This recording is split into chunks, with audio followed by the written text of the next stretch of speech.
Kalau tadi kita sudah membahas alpha girl dari sudut profesional, kemudian dari sudut pertemanan.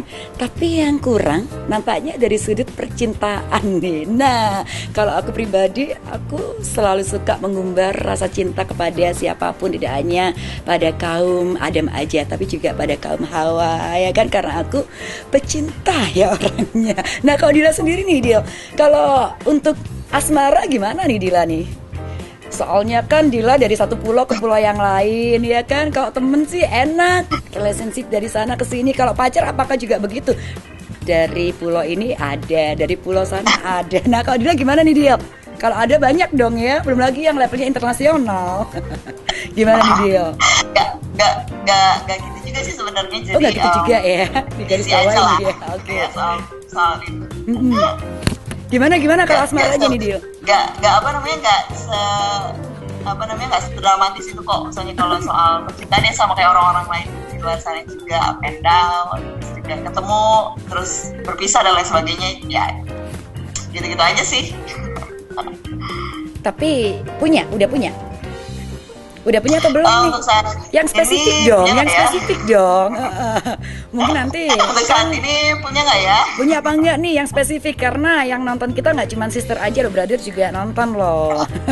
Ada atau enggak? Rahasia. Oh, rahasia aja ya. Udah deh, nggak apa-apa ya. Sister nggak masalah kalau seandainya tidak bisa kebuka untuk masalah cowoknya nih. Tapi aku mau tanya juga nih.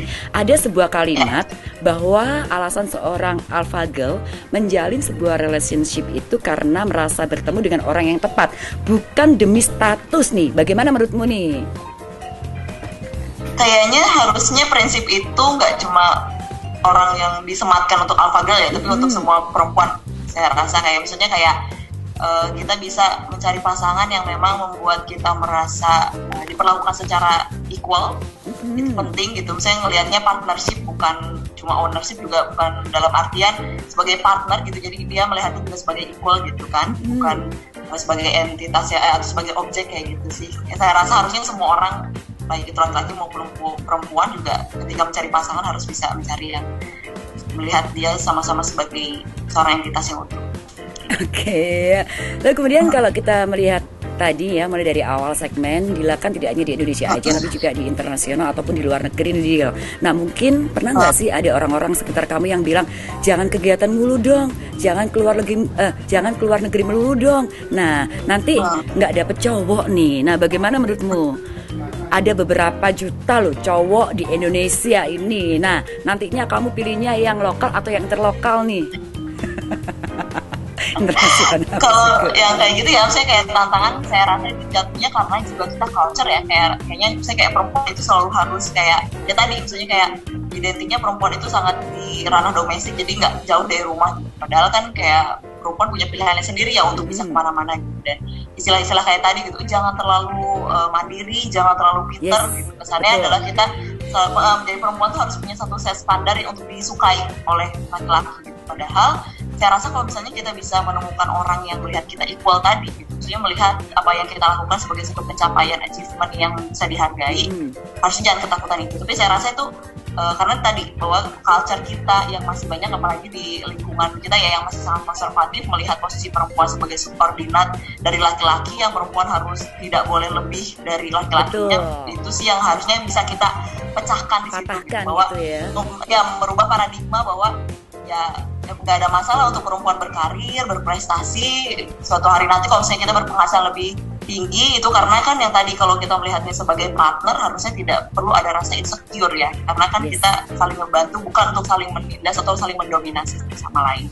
Iya, itu loh, kadang-kadang para cowok itu ya atau lelaki mendekati wanita-wanita atau perempuan yang memang mandiri ya kan, mungkin kerjaannya juga udah oke, kadang mereka takut gitu kan, padahal kita welcome aja begitu, karena sejatinya sebuah pernikahan itu bukan ajang kompetisi ya kan, tapi ajang untuk bagaimana kita sama-sama melengkapi begitu kan ya. Nah, ngomong-ngomong masalah pernikahan nih, saling melengkapi. Kalau aku sih ya, sebuah pernikahan itu memang sesuatu yang harus saling melengkapi. Jika memang saat ini income istri yang paling tinggi ya nggak apa-apa, suami juga wajib untuk mendorong itu sendiri. Nah, kalau dari Dila sendiri gimana? Ya sih sama kayak tadi gitu, apalagi di kita yang jadi tantangan tadi bahwa kita punya kultur yang punya kayak seolah-olah perempuan tuh punya standar untuk cita-citanya suatu hari nanti menikah, atau standar pada usia tertentu harus menikah. Iya, betul banget. Padahal kan itu tadi balik bahwa setiap orang punya timeline hidup masing-masing, dan itu selama itu menjadi pilihannya dia secara utuh dan tidak dipaksa sih, harusnya itu terserah perempuan mau nikah kapanpun dengan keputusannya mau nikah atau tidak dan lain sebagainya. Itu seharusnya jadi satu yang sifatnya pilihannya secara absolut gitu untuk perempuan kayak gitu. Melihatnya dari tadi selama maksudnya pernikahan ini tadi dengan prinsip yang equal ya, melihat sebagai seorang partner, jangan sampai juga kita memaksakan untuk menikah tapi kita masuk dalam satu hubungan yang toksik, dalam artian di situ apakah abusive, terjadi kekerasan, adanya power relation gitu kan, yang tidak power relation yang tidak setara ataupun timpang akhirnya gitu, yang justru akhirnya membuat perempuan itu sendiri tidak secara optimum dia bisa menjalankan hidup sebagai seorang manusia kayak gitu. Jadi pada akhirnya tadi balik sih, nilai dari pernikahan itu ya tergantung dari setiap orangnya sendiri. Setiap orang punya pilihannya kok, kenapa dia mau menikah dan kenapa dia memilih untuk punya yang pilihan lain-lainnya. Betul banget ya, jadi tolong stop bilang kapan kamu nikah, karena sejatinya sebuah pernikahan itu adalah pilihan dari kita, bebas kita mau menikah ataupun kita tidak menikah, itu adalah sesuatu yang bebas dari pribadi masing-masing. Terakhir nih Dila, cepat aja ya, mungkin hanya 30 detik aja, pesan-pesan untuk para alpha girl apa nih? 30 detik.